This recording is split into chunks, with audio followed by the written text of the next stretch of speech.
मी doctor विशाल काळे, वैद्यकीय आरोग्य अधिकारी, महानगरपालिका अमरावती.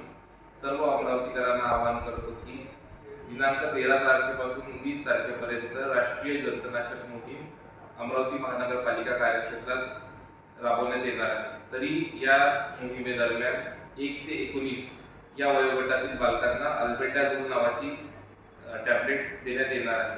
तरी ही मोहीम सर्व अंगणवाडी व शाळेत राबवण्यात येणार आहे.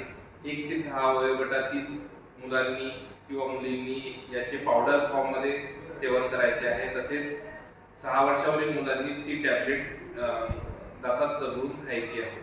तर या टॅबलेटमुळे कोणत्याही प्रकारचा धोका नसतो व ही सेफ आहे. तसेच अनिमिया व प्रतिकारक्षमता वाढवण्यासाठी याची मदत होते. तरी सर्व अमरावतीकरांनी याचा लाभ घ्यावा असे आवाहन करतो. धन्यवाद.